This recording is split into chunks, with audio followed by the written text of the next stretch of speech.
Hello again and welcome back to English Today. And this is DVD 15 and the third DVD of your upper intermediate level. And in this DVD, we'll begin with another 2 episodes of our story, That's Life, followed by our special TV programs where we'll be talking about the option of working in retirement. And then our sports expert will tell us about sumo wrestling, fat and fast. Then in the grammar section, we'll learn how to use a grammatical form called the causative have, and also how to construct the past perfect tense. All right, so happy viewing.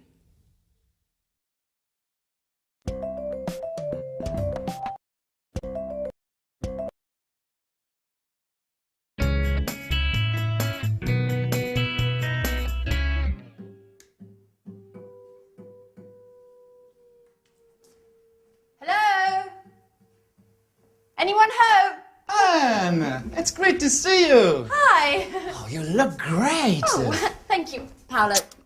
You look well yourself.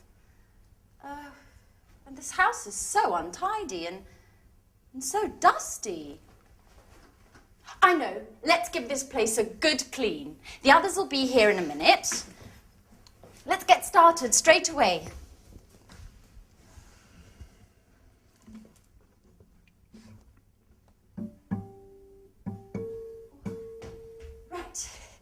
Before you know it, we'll have cleaned and tidied everything. You haven't changed, Anne. Cleaning, dusting, tidying. It's just like when we were at university. Can't you think of anything else? Oh, look who's talking. Always strumming away on your guitar. Come on, Paolo. Don't be lazy. Oh. Come on, let's get started.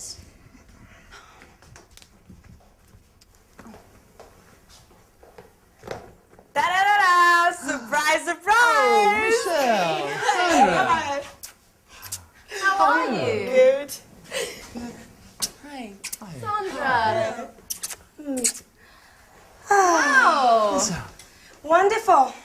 All together again, just like the old days. Okay, guys, what shall we do? I want to have lots of fun. So do I. Come on, Michelle, let's go for a long walk all the way down to the lake. Stop where you are.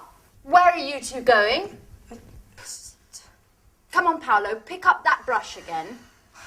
And Michelle, please, can you pick up your bag and that frightful hat?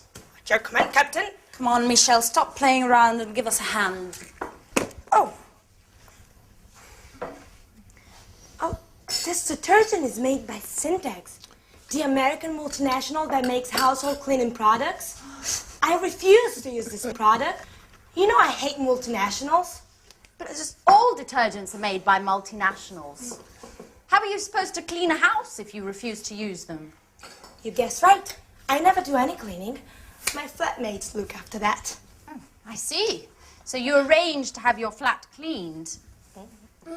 Michelle, you're just like Paolo. Look what a mess this house is in. If it weren't for us. If it weren't for you, I'd be chilled out playing my guitar. None of your forced labor. I see, we spend most of the time of this holiday cleaning. And I'm starting to wonder if this holiday may have been a mistake. Oh, come on, Paolo, stop complaining. You'll be happy to see this place all spick and span. Sandra, I've already dusted that. Oh, really? Yes. Are you sure you cleaned it properly? Because it doesn't look very clean to me. Mike! Hi! What's going on here? Are you my old college friends or workers from a cleaning company?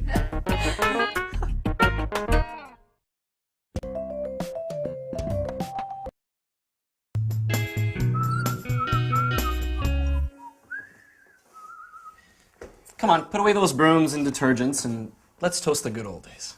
But Sarah's not here yet. That's odd. She should be here by now. She said she'd be here just after lunch. That's right. And she's the one who organized this reunion. Am I wrong? Or are you talking about me? Oh, Sarah, at last! Oh, don't get up. So, everybody ready for the toast? Yep. Well, actually, I'm really tired. I need to lie down. Oh, Sarah, don't be a spoil sport. We have been waiting for you. Come on, ladies! Wow, Anne's looking more beautiful than ever. Don't tell me I still think about her. So, I propose a toast Yeah. to our college days together. Yes. And to this wonderful holiday. That's right. Cheers. Cheers!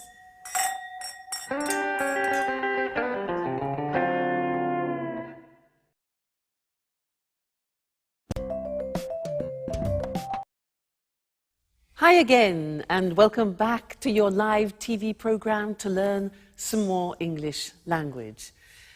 Now, in that last episode, Anne was quite surprised that Michelle doesn't clean her flat herself. In fact, she said, I see, so you arrange to have your flat cleaned.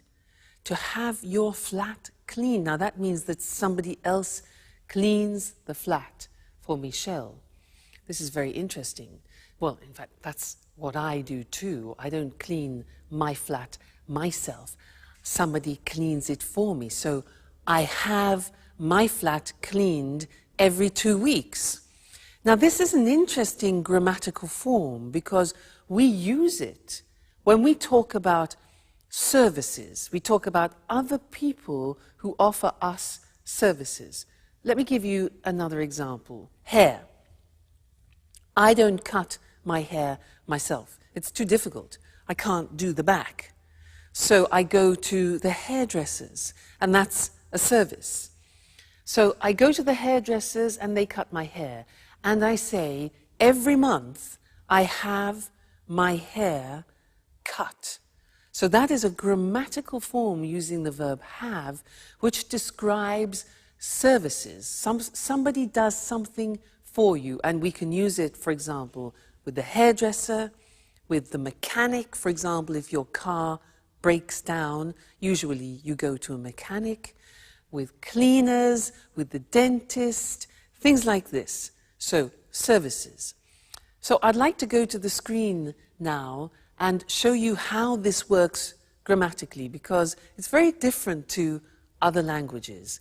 And we're using the verb have. That's why it's called the causative have. Causative in the sense that it causes things to happen, all right?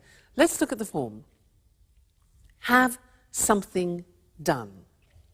So in the present tense, you can say, every month I have my hair cut. Now notice, the verb have is in the present form because we can use this grammatical form in any tense. So we start with the verb have, then we have the object. That's important. I have my hair, and then the past participle. Okay, the object is in the middle. So every month I have my hair cut. Another example.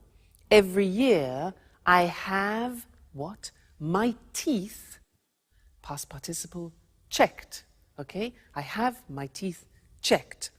Every year I have my kitchen painted. Do you see? And every 3 months I have my car serviced. So I go to the mechanic and I have my car serviced. So be careful, because it's terribly important to put the object between the verb have and the past participle. I have my car serviced. Okay? Now, let's move on to the past tense, because, as I said, you can use this form in any tense, past, present, future. So, examples. Last week, I had my eyes tested. So the opticians, that's a service. I had my eyes tested. Yesterday, I had my photograph taken. Often when you need to renew your passport, for example.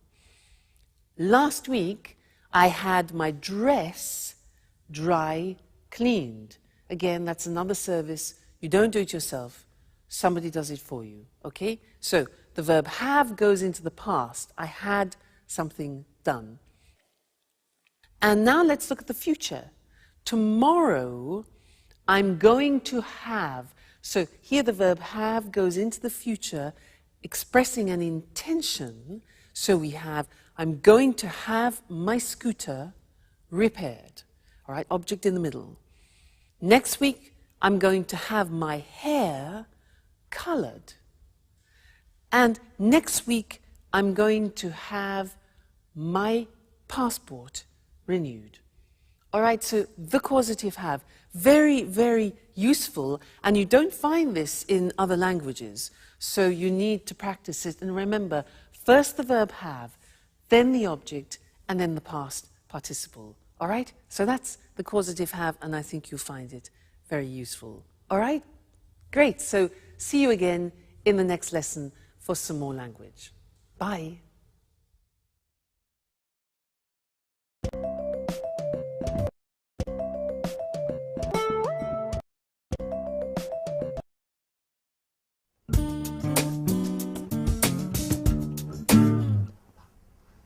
Life's hard for musicians, you know, Mike. Sample recordings, auditions, the odd performance, but never anything serious. Always waiting for the big break. You know, Paolo, I think no one has understood your talent yet. You'll see. You'll be successful one day. I certainly hope so. I need to make money somehow. Why don't you get a job? Something, until you make it as a guitarist. What would I do? Working in a bank like you? No, that's not for me. It's not as if there are only banks to work in.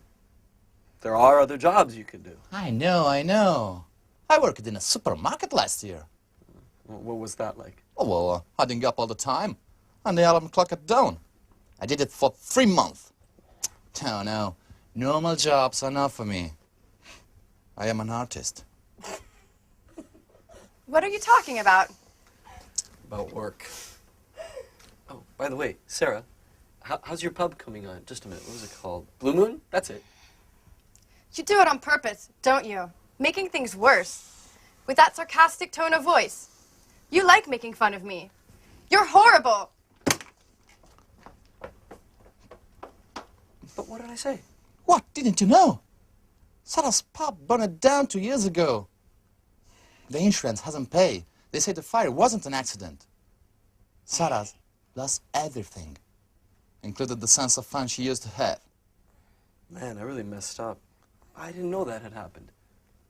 We spoke at Christmas, but she didn't say the pub burned down. You know what Sarah's like. She doesn't like to speak this thing. This experience has really changed her. And I think this holiday will be good for her. Hey, what's going on?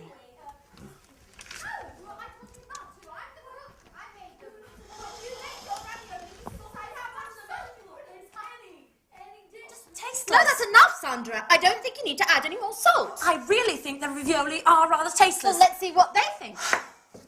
Would you like to try my ravioli?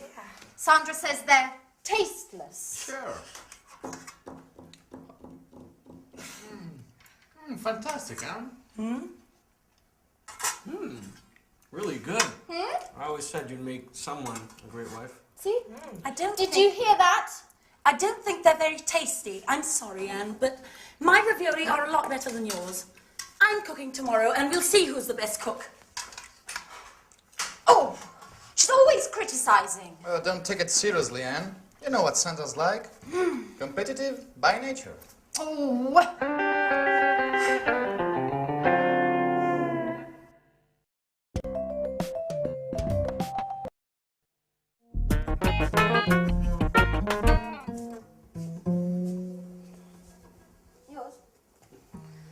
Okay, guys, let's have a chat. Tell me what you've been doing since we last met. Well, Paolo and I were talking about our work and our hopes for the future. Work. Let's talk about something a bit more interesting. Romances, passionate love story, things like that. Oh, you, for example, Anne. Have you got a boyfriend? Me? Well, why me? I've got to go to the kitchen to check on the roast. Oh, come on, Anne. Don't be shy. Answer Michelle's question. Okay. Well, there is someone. But he's not my boyfriend. What does that mean? He's my flatmate. His name's Jack. And he's going out with a friend of mine called Sharon. But I still hope I have a chance.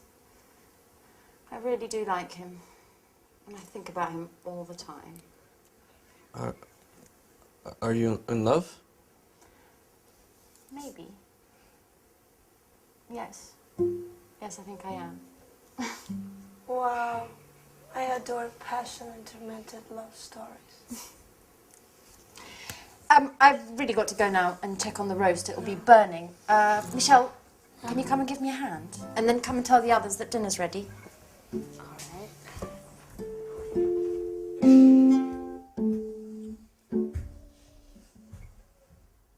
Mike? Mikey? Hello? Anyone there? Yes, what's wrong? Oh, you tell me. You look as if... I'm finished, Paolo. I wasn't expecting this. I thought that... I'm stupid. What are you talking about? What do you mean?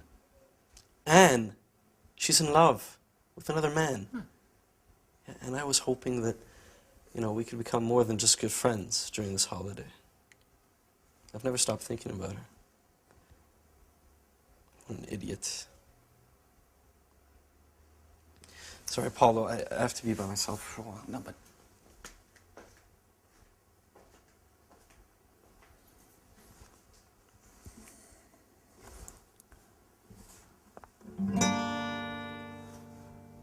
Beautiful girl with brown eyes. Oh, dusting up, dusting away. My heart sighs.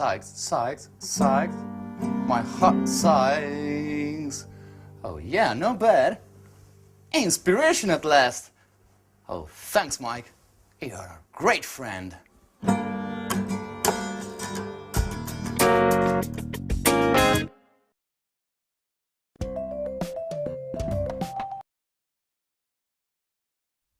Hello again to you and welcome back.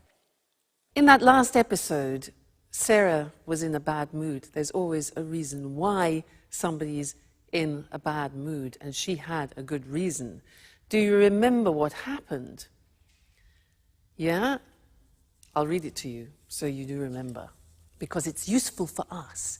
It introduces a new grammatical form which I want to teach you. Paolo said, when she arrived, the place had burnt down. Now, can you imagine Sarah goes to her pub and it's burnt? So he says, when she arrived, the place had burnt down. Now, this had burnt down is what I want to teach you. It's the past perfect. Let me give you another example, because we use it when you have two actions. One action happens after the other. Let me show you. For example, I write a message and then I send it. Okay? Now these are two actions. First you write it and then you send it. So I could begin the phrase, put the two actions together and they become consecutive. And we begin the phrase with after. So I could say, after I had written, this is the first action, further in the past. After I had written the message, dung, I sent it. The second phrase is in the simple past. So this is what I'd like to look at with you on the screen now, the past perfect, for two actions which happen at different times in the past. Now, if you look at the examples, the first one is, after I had checked my change, I left the shop. All right, so first I check my change. Have I got enough change? Is it correct? And then I leave the shop. You put them together and the first action goes further back in the past. Now, you can see how it's formed. We have the auxiliary have in the past, not in the present. And that takes everything further back. So, after I had checked is the past participle, my change, I left simple past the shop. Okay? So then we get the idea that one action is further in the past. Another example, I read the contract, then I sign it. It becomes, when I had read the contract, I signed it. All right? So past, perfect. This is important for you because we also use it in the third conditional, which we will be studying. Okay? Another example. You get in your car, you fasten your seatbelt, you drive off. All right? So, after I had fastened, past participle, my seatbelt, I drove off. And one more example. When I had tried the shoes on, I bought them. So I try them on, I buy them. When I had tried the shoes on, I bought them. A few more, they'll help you. You'll get the hang of it. After I had checked my ticket, I went to the airport. So first I check my ticket, then I go to the airport. And the last one, I read the instructions. I have a new machine, so I read the instructions, and then I turn it on. So after I had read the instructions, I turned the machine on. All right, so that is a new tense. It's called the past perfect, and it's formed by putting the auxiliary have in the past tense, followed by the past participle. And this is actually very similar in many other languages. So I don't think it's going to cause any particular problems for you. All right? And we'll look at that again in the conditional form, conditional number 3. Great. So have fun and take care. Bye.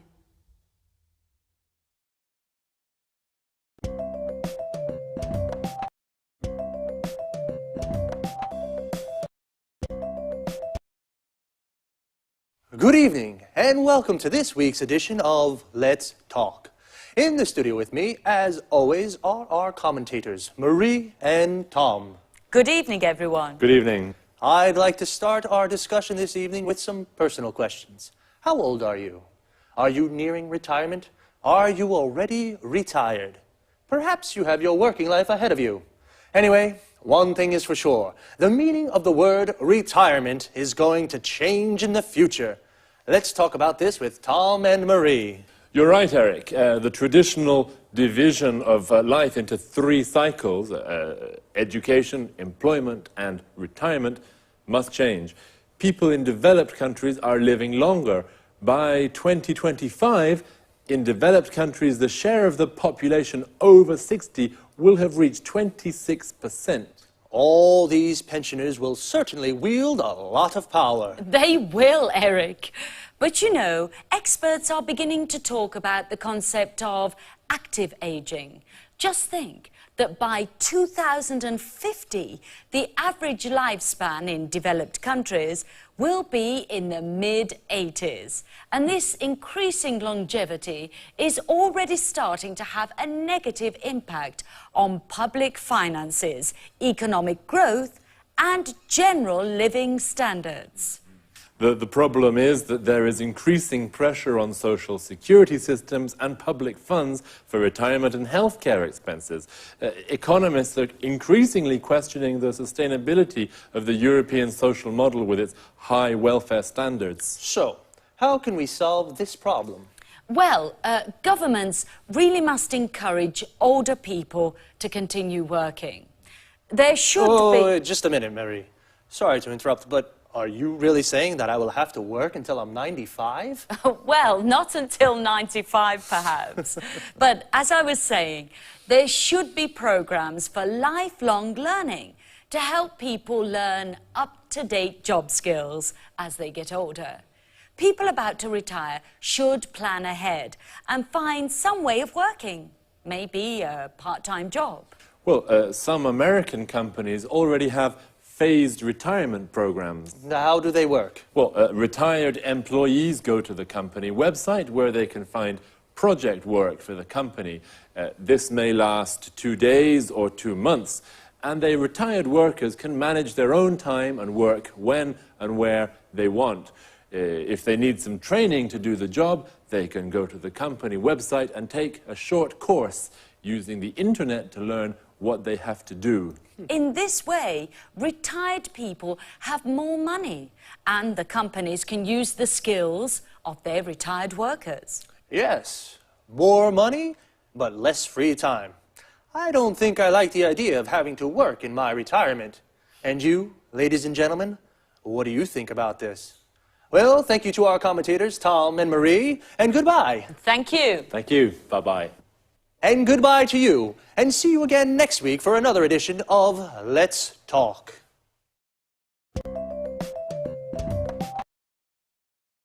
Well, today's discussion was about how retirement will change.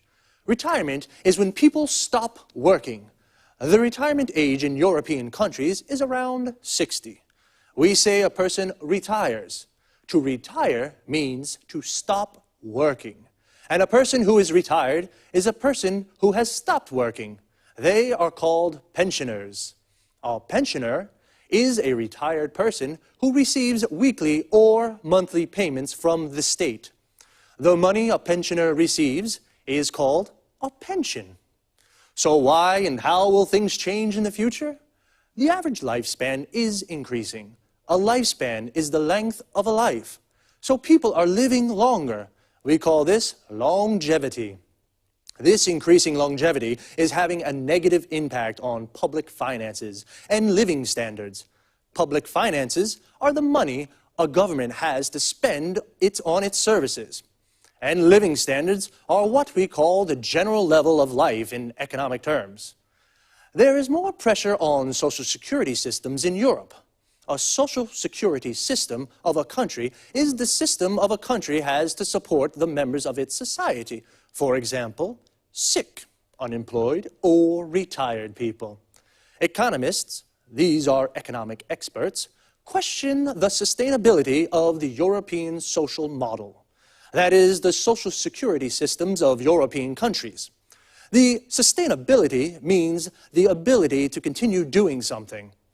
Because welfare standards in Europe are high, welfare is the economic assistance a government provides for people in need. So, people need to plan ahead. To plan ahead is a phrasal verb. That means to make plans about something that will happen in the future. Well, that's all from me. Take care, and I'll see you next week for another edition of Let's Talk.